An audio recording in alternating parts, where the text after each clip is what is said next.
So with that, I will officially call this meeting to order. Welcome to the Assembly Committee on Legislative Operations and Elections. Committee Secretary, please take the roll. Assemblywoman Dickman. Assemblyman Frierson. Here. Assemblywoman Gonzalez. Here. Assemblywoman Howdegi.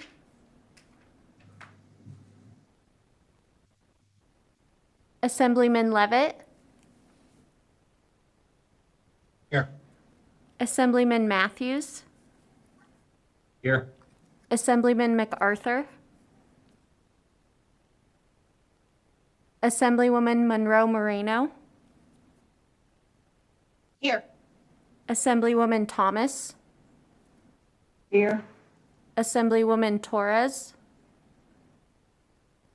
Here. Chair Miller. Here.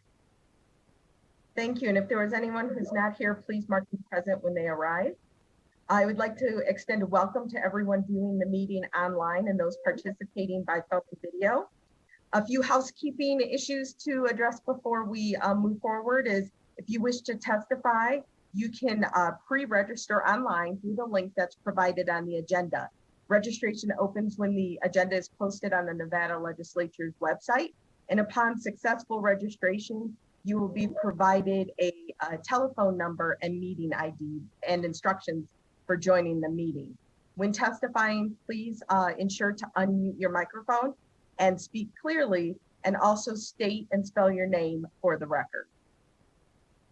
Committee members are using not just their laptop, but in many cases, like myself, also a monitor on our desk. So if it looks like we're looking sideways and looking different places, it is because we're trying to handle multiple forms of technology because it helps with the different bills and materials that we're reading.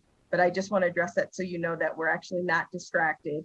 We also will maintain our cameras on the entire time. And of course, for all of us, even if we're participating at home, it's always a great idea to make sure that we turn off the volume on our phones as to not be interrupted. At the end of the meeting, we will take up to 30 minutes of public comment. Each person will have the ability to speak for up to 2 minutes. With that, again, committee members, please leave your cameras on, and when appropriate after the bills, if you have a question, please send me a message so that I can identify and acknowledge you to ask your question. On the agenda today, we will be hearing 2 bills, and we are actually taking those 2 bills out of order. The first bill that will be presented today is Assembly Bill 110, and it will be presented by Speaker Jason Frierson and Director Brenda Erdos. This measure for AB 110 revises the definition of the term lobbyist for the purpose of determining the applicability of certain provisions of governing lobbyists, including revising provisions related to the registration of lobbyists and the filing of certain reports. So with that, Speaker Frierson and Director Erdos, when you are ready, please begin. Well, thank you, Madam Chair and members of the committee. For the record, my name is Jason Frierson, Assemblyman for District 8, and also Speaker of the Nevada State Assembly. I present to you Assembly Bill 110. I appreciate that many of us have gotten calls and concerns about what this bill proposes to do, but the reality is our current definition of lobbyists for the purposes of registering requires that they enter the building. In this virtual world where that is not, at least for the time being, part of the operation of the legislature, for the sake of transparency, we still need to be able to have lobbying activities being reported to the public. And this is an effort to do just that after it was brought to our attention that lobbyists were not allowed to enter the building, which is how they register, let alone need to register, or our ability to require that they register based on the existing definition. So this is an effort to update our statute with respect to the virtual nature of session currently, but also to increase transparency with respect to lobbying activities It is not intended to change who has to register from who had to previously register if entering the building. So as I'm certain Ms. Erdos will go through, there are clients who have lobbyists and their lobbyists register on their behalf. And that has not changed or is not proposed to be changed. But we are instead trying to take into account the virtual nature of lobbying activity in this current environment. So with that, I would love to step aside and allow Director Brenda Erdos to present the bill.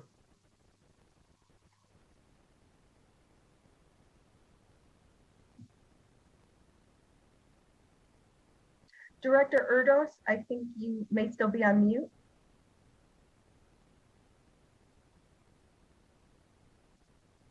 There you go. Okay, great. Thank you. Thanks for letting me know. NRS 218F 150 prohibits me from opposing or urging the passage of legislation except as my duties require me to make recommendations to you. I don't plan to urge or oppose the legislation today, but instead would like to just make you aware of the issue that we have with lobbyist registration and regulation, and also explain the provisions of AB 110. The Brian Fernley, the Legislative Counsel, I believe, is also on today, as well as your committee counsel, Kathleen Norris.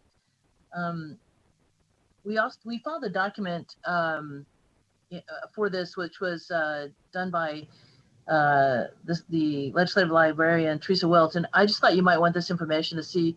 It's a 50-state survey of what all the other states do in terms of just the very narrow issue of who they require to be registered. So hopefully you might find that helpful. It's in the meeting materials. If you have any trouble, just let us know finding that. But basically, AB 110 is pretty simple. All of the substantive change, that is the change to NRS, is in Section 2, and that is where the problem lies, as the speaker indicated.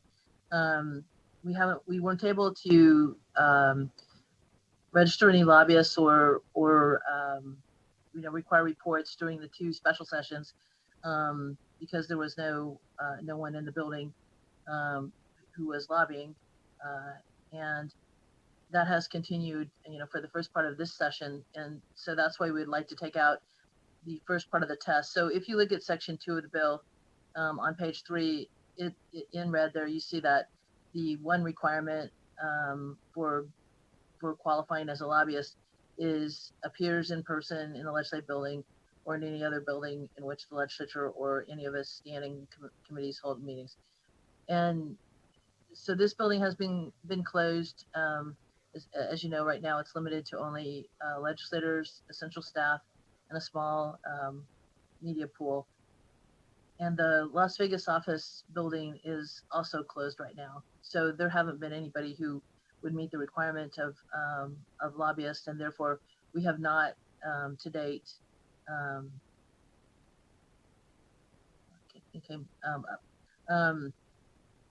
To date, we have not been able to provide registration of any lobbyists at all. And that's why we are suggesting this seems to be the simplest fix. And it does, if you look at that 50-state chart, I believe it puts us more in line with the rest of the states. We didn't actually find another state that as one of the requirements that was an absolute requirement for registration to actually be in person in the building. And so this would leave it as lobbyist is defined as a person who communicates directly with a member of the legislative branch on behalf of someone other than himself or herself to influence legislative action, whether or not compensation is received for the communication. So it very much simplifies that. The second, the third section of the bill essentially just it accounts for, if you decide to pass it this way, what we are trying to do there is to say that if on the effective date of this act you are a lobbyist and then you need to register, and that we're asking you there to include in your first month, they report monthly, so in that first monthly report that you include the time from the first day of session through when this bill became effective. And the reason we put that in there is because that, and we're suggesting to you, is that if you want to be able to compare this session with all the other sessions and all the information, then you probably would want to have that information as well. And we have been letting lobbyists know also that if this bill passes, that they would need to make their first report go back to the first day of session. The other part of the bill is actually section 1, and it states the intent of the bill. And I think it's important to look at its in the last subsection, it's sub 6 on page 3 of the bill. At the very end there, it tells you, I think, a very important point, which is that this legislative history is intended to say that that lobbyists who would otherwise be required to register and disclose their lobbying activity are the ones that we're trying to include here. So we're not trying to make a substantive change and not trying to add people, more people to be registered, nor reduce the number. But this is our best attempt to capture the same group of people, so that again, you keep going as we have in the past, as far as how many people need to be registered. And we believe that if you pass this bill and it becomes effective, that we would be able to very quickly process all of the registrations and get them in, so that we would have them up on the web, as well as everyone would be able to be filing their reports as normal. And I'm happy to answer any questions that you might have about the bill, or about the process, or anything else. Thank you. Thank you, Director. With that, committee members, do we have any questions? Assemblywoman Dickman?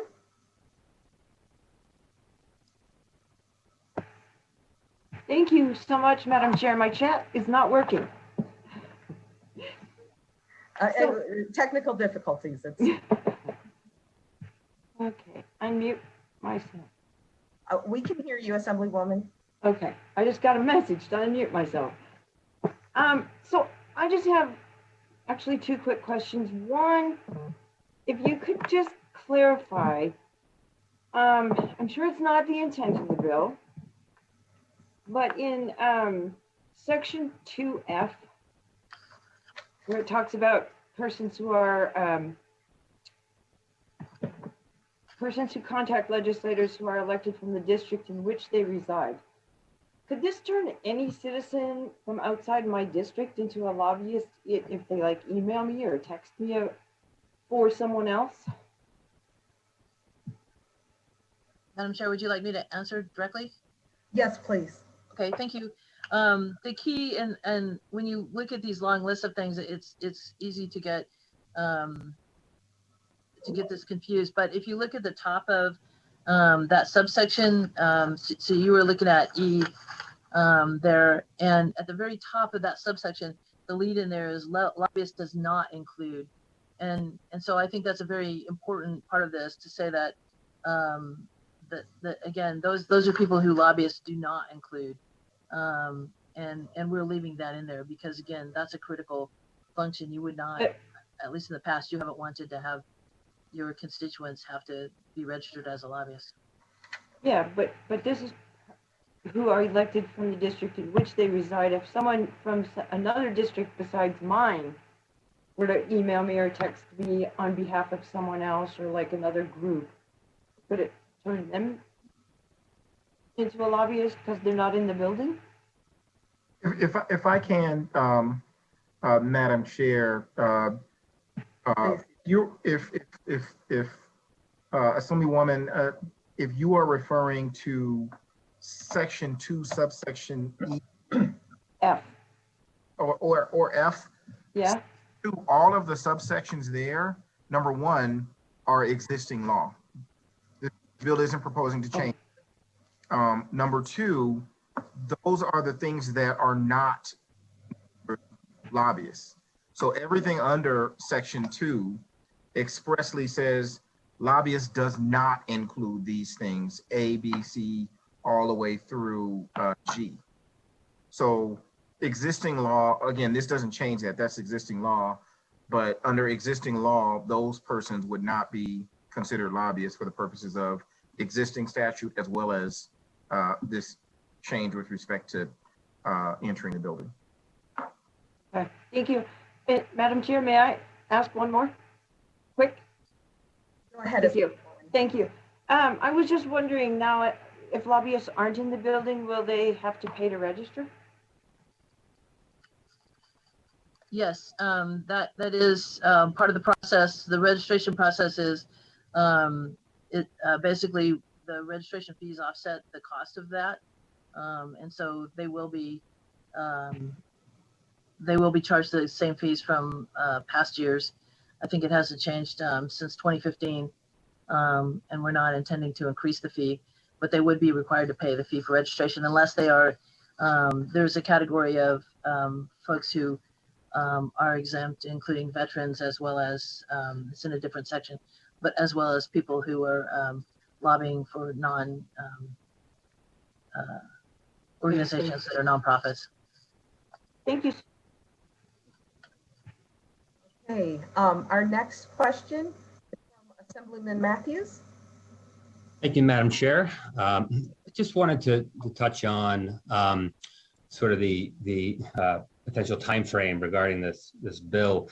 Obviously, the bill references the current pandemic and why this is, obviously necessary and appropriate for these times.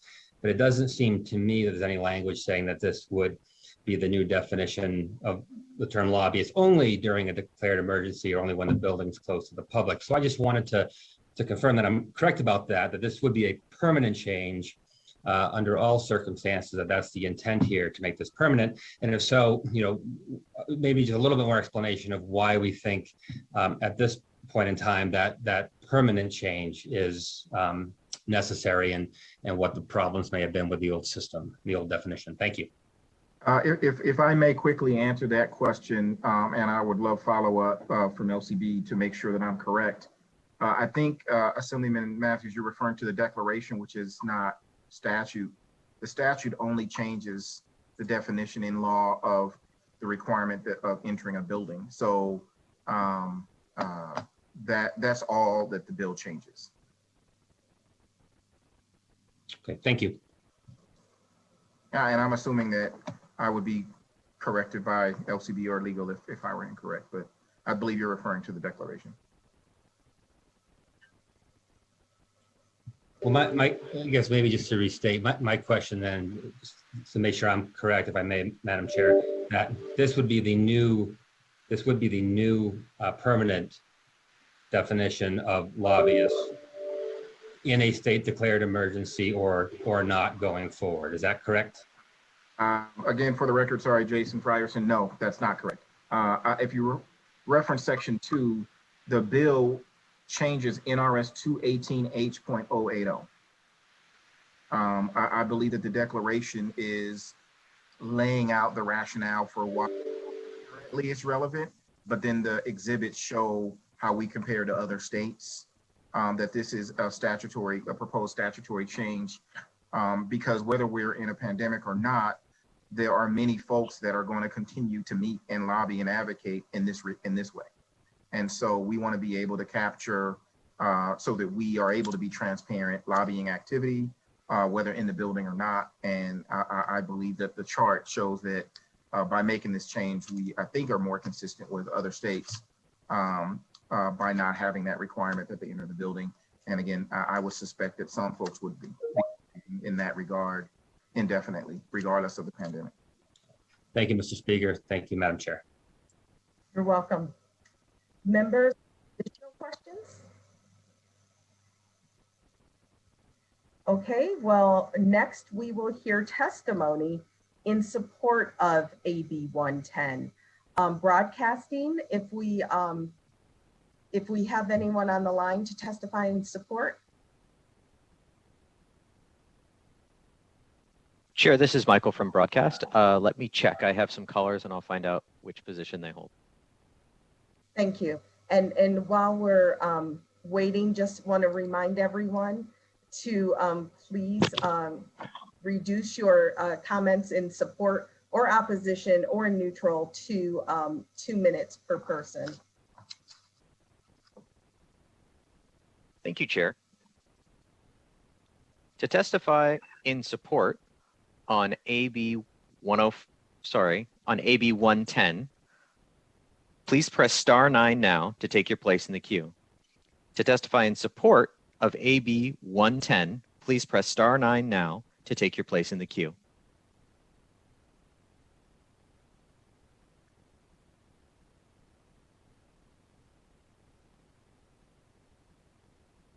Caller with the last 3 digits 319, please slowly state and spell your name for the record. You will have 2 minutes and may begin. Hello, my name is Melissa Clement, and I think I accidentally pushed the wrong numbers. I'm actually in opposition, so if, Madam Chair, if you could tell me what to do, because I'm freaked out. I will let broadcasting, because we don't want to lose you. Broadcasting, is there a way to get her back in the queue? Or technically, is it better to let her make her comment now?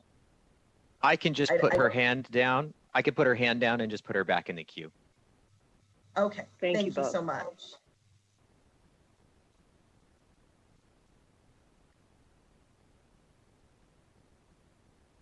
Do we have any additional callers? Let me try one more time just to see if anybody else is in favor. Okay. To testify in support of AB 110, please press *9 now to take your place in the queue.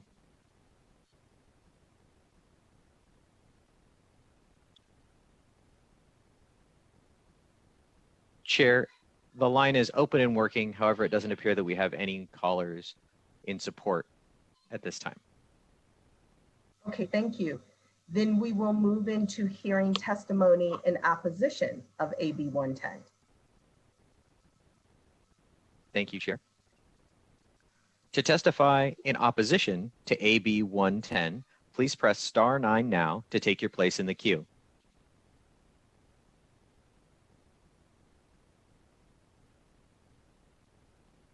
Caller with the last 3 digits 319, please slowly state and spell your name. You will have 2 minutes and may begin. My name is Melissa Clement, MELISSACLEMENT, representing Nevada Right to Life. I'm testifying in opposition to AB 110. Right now, if I'm lucky enough and high enough in the queue, thankfully I am, I'm just a disembodied voice, which you can easily ignore. It's a little more difficult for you to ignore me when I ride up on an elevator with you, or in the case of Chair Miller, when I hang out right in front of your office in those comfy chairs. And I ask you how your kids are, how your small business is doing, or how your drive up from Las Vegas was. This humanizes me. Those short little conversations can turn into respect and a longer conversation on my subject matter expertise. And this, of course, is the basis of lobbying.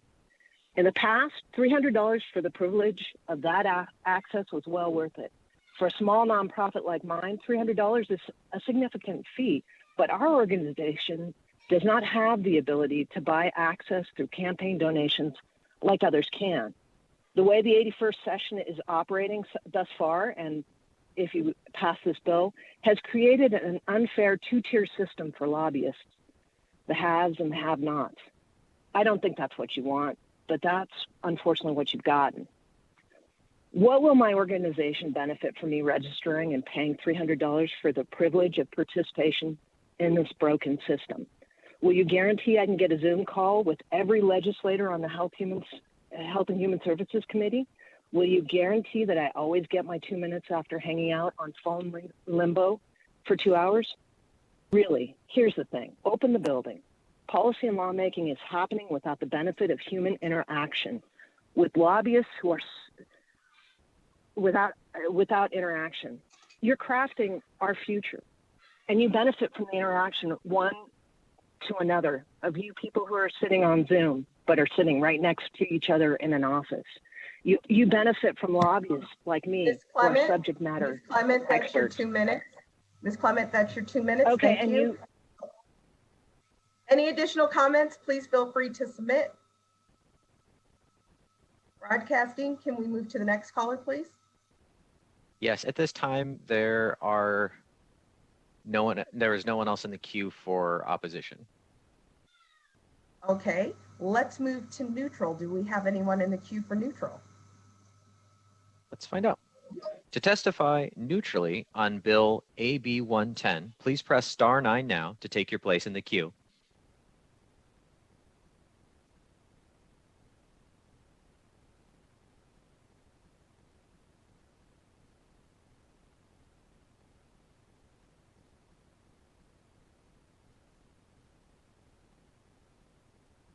Chair, at this time, the 2 callers that are here have not raised their hand for any of the 3 positions on Bill AB 110, so they're probably just listening.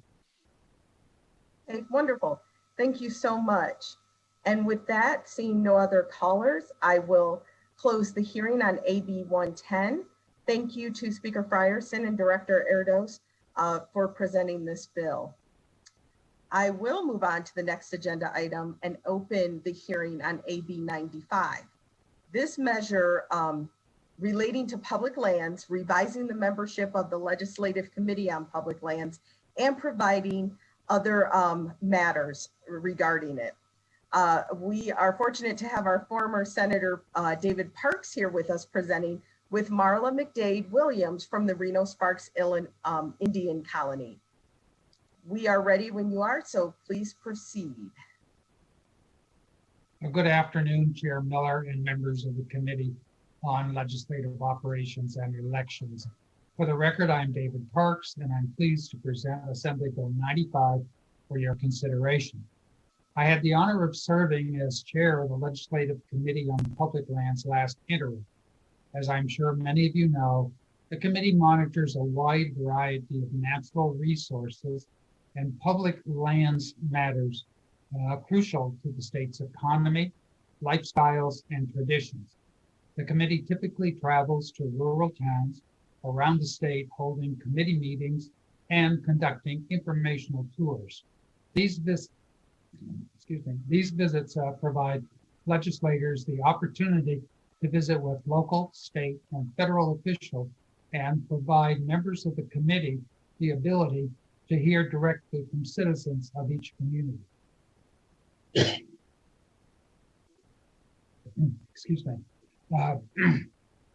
Going into the last interim, the committee had planned to emphasize the state's cooperation with Native American tribes throughout Nevada. While many of those plans were derailed, including a potential committee meeting at a tribal facility, we were able to hold virtual meetings that included the Reno-Sparks Indian Colony, the Las Vegas Paiute tribe, and members of the Eastern Shoshone Paiute tribe. Testimony presented at various meetings throughout the interim by members of the tribes offered a unique perspective concerning the management of Nevada's public lands. Based on the recommendation for legislation submitted by Assemblyman Howard Watts at the committee's final hearing in September, the committee voted unanimously to approve a BDR to add 1 tribal member to the Committee on Public Lands. The current membership of Public Lands Committee consists of 9 members. Excuse me. 4 members of the Senate, 4 members of the Assembly, and 1 elected officer representing the governing body of a local government. With the addition of 1 tribal member, the committee will have 10 members. Turning to the bill, subsection 1D of section 1 adds a tribal member appointed by the Legislative Commission based on recommendation from the Intertribal Council of Nevada. The tribal members will represent the interests of Nevada's 27 tribes on a statewide basis. In addition to other conforming changes, the only other new provision of the bill, located in subsection 8 of section 2, allows for the tribal member to receive the per diem allowance and travel expenses provided for state officers and employees generally. The bill will become effective on July 1, 2021, allowing for appointment of a tribal member in the next legislative interim. In conclusion, providing a tribal voice on the Public Lands Committee will offer a significant opportunity for the legislature and Nevada's tribes to better cooperate on public lands issues. I ask for your support for Assembly Bill 95. With that, I look forward to answering your questions. Thank you for the privilege of your time. Thank you. Members, do we have any questions? Assemblywoman Dickman? Thank you so much, Madam Chair. My chat still isn't working. I just have one quick question, and I hope I'm doing the addition right, but it looks to me like it makes this committee 10 members now. Is that right? David Parks, for the record, yes, that it would be correct. So didn't it used to be an odd number? David Parks, for the record, I think that we have other situations where we have an even number of individuals.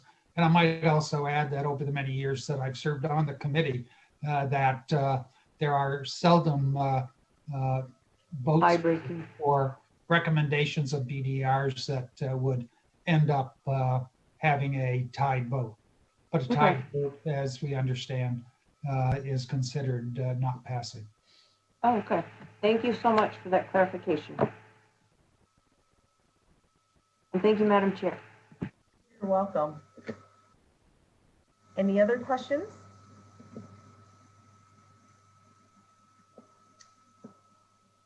I actually have a brief question. I'm just curious, how often does this committee meet? Like annually or throughout the interim? How often?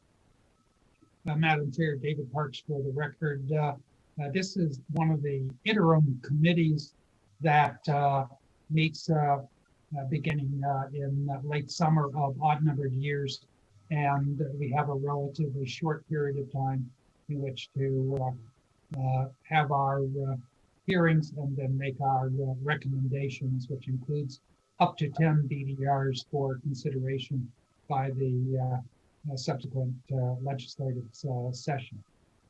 Over the past, we've typically had, I believe, 5 major hearings in various locations within the state.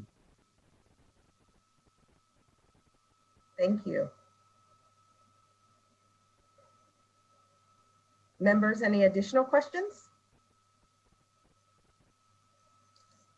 Okay, well, not seeing any additional questions at the time, we will go ahead and hear from support for AB 95. Broadcasting, do we have callers ready to testify in support? Chair, this is Michael from Broadcast. I do have callers. I will find out if they are in opposition or support. Okay. To testify in support. Ms. Lyons? You have Ms. McDade Williams on as well to open the testimony on this bill. I'm sorry, I couldn't hear that. You have also Ms. McDade Williams on to testify on the bill. Yes, and I had introduced her, but I wasn't sure if she was speaking as well. Ms. McDade Williams, would you like to speak? Yes, as I see you so committed as you're in your car, so committed. Thank you, Madam Chair. Good afternoon to you and members of the committee. For the record, I'm Marla McDade Williams with Strategies 360, and I am testifying today from Winnemucca on my way to Elko. So thank you for indulging me today. I'm honored to be here to present this bill with Senator Parks and on behalf of the Reno Sparks Indian Colony. I also want to extend our appreciation to Assemblymember Howard Watts for making the recommendation during the interim. We were thankful for the opportunity to present to the Legislative Committee on Public Lands, and during our presentation to members of the committee, we discussed the resources and coordination needed to manage land within the reservation's boundaries. The adjacency to county and city boundaries requires extensive coordination with various local governments. Having a tribal representative on this committee will help strengthen relationships between state and local and tribal governments. In addition, there is significant overlap of multiple issues under the jurisdiction of the Public Lands Committee that can benefit from a tribal perspective. Further, as you may know, Nevada's reservations are part of the federal land that makes up the state of Nevada. The Intertribal Council of Nevada has access to all of the elected members of Nevada's 27 reservations and colonies. And through Executive Director Desiree Quintana, I'm confident the ITCN can successfully appoint a representative that will be able to fully participate on the committee. Thank you, Madam Chair, and I'm happy to answer any questions. Thank you. And with that, I'm happy to reopen to questions for any committee members.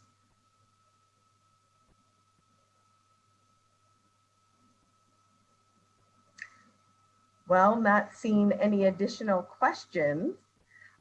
So with that, thank you so much. I think we all appreciate how difficult it is to testify from the car, but thank you so much for joining us today. With that broadcasting, do we have people calling in to testify in support? I will start the support queue now. To testify in support of Bill AB 95, please press *9 now to take your place in the queue.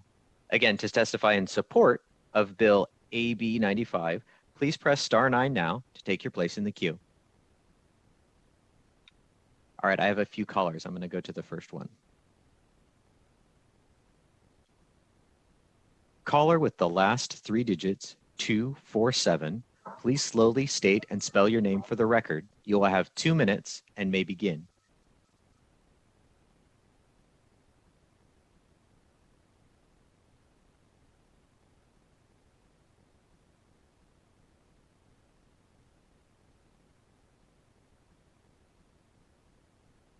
Caller with the last 3 digits, 247. Please slowly state and spell your name for the record. You will have 2 minutes and may begin. Press *6 to unmute.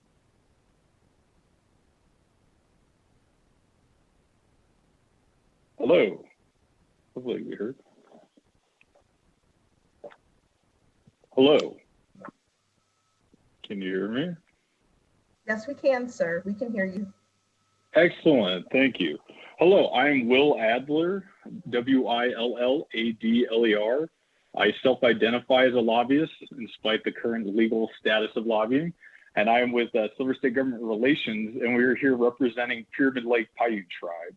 Pyramid Lake Paiute Tribe would like to support in full support of this bill and everything it wants to accomplish and everything it deems to do. Pyramid Lake thinks this is a long overdue change to the Public Lands Committee, and that is a very positive one. So please do support this bill, and thank you very much.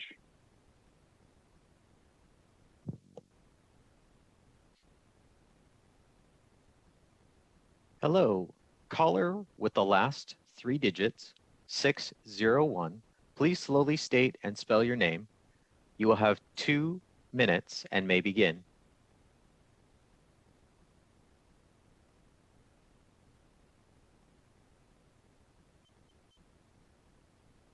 Caller with the last 3 digits, 601. Press *6 to unmute. You will have 2 minutes and may begin.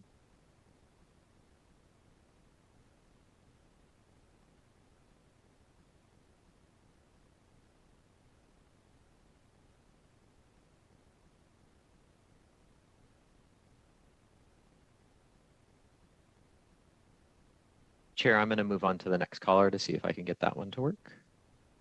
Certainly. Caller with the last 3 digits, 130. Please slowly state and spell your name for the record. You will have 2 minutes and may begin. Good afternoon, Chair. For the record, my name is Christine Saunders. That's CHRISTINESAUNDERS, and I'm the Policy Director with the Progressive Leadership Alliance of Nevada, here in support of Assembly Bill 95, to add a member recommended by Intertribal Council of Nevada to the Legislative Committee on Public Lands. These public lands are in fact all stolen lands that our Indigenous neighbors have been stewards of for generations. Membership on the Legislative Committee will bring the knowledge of Nevada's many tribes who should be at the forefront when crafting policies that impact the earth. We urge your yes vote. Thank you.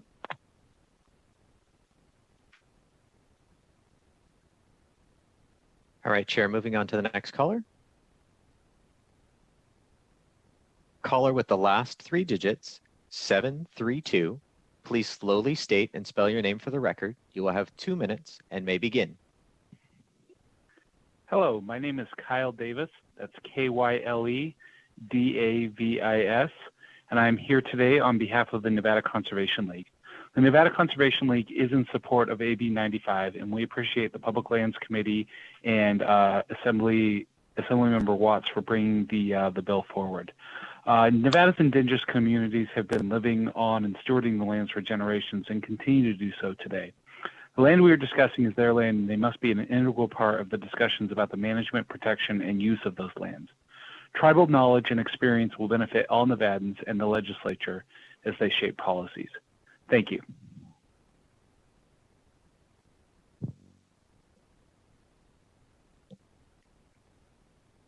All right, Chair, I have one more caller. I'm going to see if they're in support.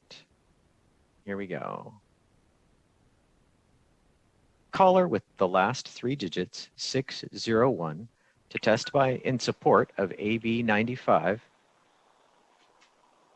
Please slowly state and spell your name for the record. You will have 2 minutes and may begin. Good afternoon. It's Stacy Monteith, spelled S-T-A-C-E-Y, Monteith, M-O-N-T-O-O-T-H. I'm a citizen of the Walker River Paiute Nation. I support AB 95, and we want to thank the Public Lands Committee and retired Senator David Parks for introducing this bill.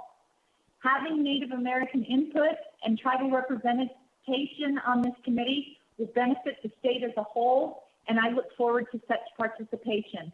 We'd also like to thank Assemblyman Howard Watts for his idea and pushing this legislation. Thank you.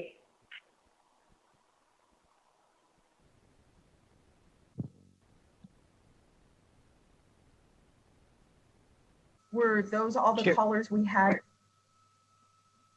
Yes, Chair, there are currently no more callers on the line. Okay, does that include for opposition and neutral? Yes, all of the callers on the call have all spoken. So there are no callers left. Sorry, I was being unclear. Thank you, thank you. So again, I just would like to thank you so much, Senator Parks, for coming and presenting this bill. And Ms. McDade Williams, thank you so much as well. Both of you, it's a pleasure to see you. And with that, I will close the hearing on AB 95. Next, we will move to our next agenda item, which is public comment. And so with public comment, again, would like to remind everyone that public comment is to make a comment on something that falls within the purview of this committee. Public comment per person will also be limited to 2 minutes a person. I just set the timer off on myself. And of course, you can always submit written remarks for inclusion in the meeting record. And with that, I will turn it back over to broadcasting to see if we have anyone in the queue for public comment. Chair, the public comment line is open and working. However, we have no callers at this time. Okay, let's just wait a minute just to make sure we capture everyone interested.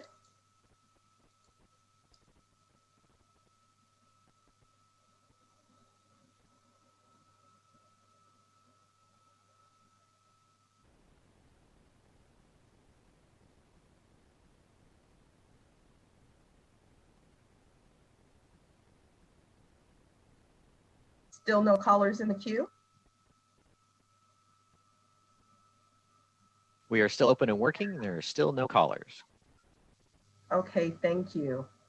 Well, with that, our next meeting will be on Thursday, February 18th at 4 o'clock. Again, thank you, everyone. That concludes our meeting for today, and our meeting is adjourned.